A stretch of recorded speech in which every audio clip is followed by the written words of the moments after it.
Welcome to the third episode of the Brock at the Buzzer podcast. In this episode, we're going to talk about the Cavaliers' near comeback last night against the Minnesota Timberwolves, the MLB canceling opening day, and smaller stories within the NBA world to conclude the show. To start off, though, you can find all of my social media links and a Linktree link down in the description below. Now, let's get started. After a strong start by the Cavs on Monday at Rocket Mortgage Fieldhouse, an 11-point lead that the Cavs had after the first was quickly erased by the Wolves bench led by Jalen McDaniels and Taurean Prince. Then the Cavs soon found themselves down 23. Then the Cavs stormed back to eventually tie the game, led by Kevin Love, Cedi Osman, and Jarrett Allen. But a late Karl Anthony Towns three-pointer sealed the Cavs' fate, which resulted in the Cavs falling 127 to 122. First, the stats for the victorious Minnesota Timberwolves. D'Angelo Russell led the way with 25 points and 4 rebounds. Anthony Edwards added 17 and also 4 rebounds. Karl Anthony Towns also had 17 points and 4 rebounds. Jaden McDaniels also had 17 points and 3 rebounds off the Timberwolves bench. Taurean Prince off the Timberwolves bench as well had 15 points and 3 steals, and Patrick Beverley had 11 points and 6 assists. For the unfortunate Cleveland Cavaliers, Kevin Love led the way off the Cavs bench with 26 points, 5 rebounds, and 4 assists. Jarrett Allen played in a great second half. He had 21 points and 8 rebounds. Cedi Osman, also off the Cavs bench, had 21 points and 6 assists. Brendan Goodwin starting in place of the 3 guards that are absent currently from the Cavs lineup.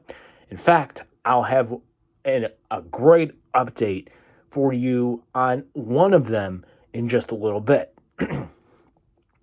Brendan Goodwin had 17 points and 12 assists, his first career double-double. Evan Mobley had also a double-double with 15 points, 10 rebounds, and 4 assists. And Lauri Markkanen had his worst game since his return. He had 10 points and 4 rebounds. Their next game is tomorrow against the Charlotte Hornets at the Rocket Mortgage Fieldhouse once again to conclude this 3-game homestand. The game starts at 7 p.m. only on Bally Sports Ohio and NBA League Pass. Now, what went wrong for the Cleveland Cavaliers? Turning the defense up too late. In the first and fourth quarters, the Cavs played great defense, blocking shots, forcing bad shots, and creating turnovers. But in the second and third quarters, that intensity on both ends, offensively and defensively, lacked, which led to the Timberwolves getting that huge 23-point lead. Turnovers. As a team, the Cavaliers allowed 20 turnovers, which led to 21 Wolves points, and that correlates to not having Garland, LeVert, and Rondo in the Cavs lineup. But 20 turnovers is still unacceptable. In fact, in the second and third quarters, it just looked like every single Cavs offensive possession looked out of sync. And defensively, give the Timberwolves credit. They were making shot after shot after shot after shot.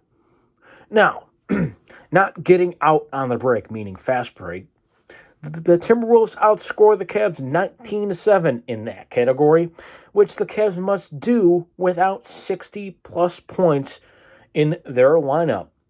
And that's pretty obvious because it starts on the defensive end for the majority of the Cavs' points. They must get out in transition, especially without Garland, LeVert, and Rondo in the lineup. But again, I have a real positive update on one of those three coming up here shortly. The positives of this loss for the Cavaliers. The bench, led by Love and Osman, was awesome last night, outscoring the Timberwolves bench, who was also very, very strong last night, 53-49. And let me tell you this. This Cleveland Cavalier team is the most resilient team in the NBA, and it's not close. Because, again, most teams down 23 points would have folded like a cheap roof, okay? Would have folded over, would have gave in, would have just said, screw this, we're going to just mail it in and focus on Wednesday against the Hornets. This team does not do that. Why? Because of their culture, their head coach, the way they play. Again, when this team is healthy, when it's firing in all cylinders, the Cavs are pretty damn tough to beat, and the Cavs are getting closer to that, and I'll discuss that right now. Garland and LeVert are getting closer to a return. As Cavs fans know, both Darius Garland back and Caris LeVert, who is dealing with a foot injury, have been out for the last several games battling their injuries respectively. But they should be back soon, maybe as soon as Wednesday. In fact, according to Cleveland.com's Chris Feder, Darius Garland is now listed as questionable for tomorrow's game against the Charlotte Hornets. That is great news for the Cleveland Cavaliers. And I believe this is happening as well, and I believe our GM made it very, very clear this afternoon when he spoke to some members of the Cleveland Cavalier media. Both are participating in practice, which is good news. And another piece of good news is that neither injury is considered serious, but both are considered, quote, nagging injuries, end quote, which means obviously both LeVert and Garland will have to be managed throughout the rest of the season. But the team is clearly making sure that both guards are ready for the stretch run, which they should do, because the Cavs have the luxury to do that. Why? Because they are in a great position right now, tied for the 4th spot in the East over the defending NBA champion Milwaukee Bucks. And now on to a little bit of a somber note. The MLB cancels opening day for the first time since 1995. The MLB has officially canceled opening day along with the teams, meaning all 30 teams' second series of the season after an agreement was not agreed upon by today at 5 p.m. Eastern. That is according to Jeff Passan of ESPN. This is no surprise because both sides are still extremely far apart on many issues. That was reported by Jesse Rogers last night, also of ESPN. This also means the players will now start losing money due to the games not being played. And here is my opinion. The Rob Manfred and the entire owner's side of this is in a pathetic spot right now. Why? Why not the players? Because due to the fact that the teams are continuing to lose money from TV deals, ticket sales, etc., even after the COVID pandemic, where the sport itself lost millions, if not billions, of dollars. The fact that this lockout has been going on since before Christmas, people, and they have not been able to reach an agreement on anything, is downright pathetic. The players want control, much like the players have control in the NBA, much like the players in the NFL have the majority of the control.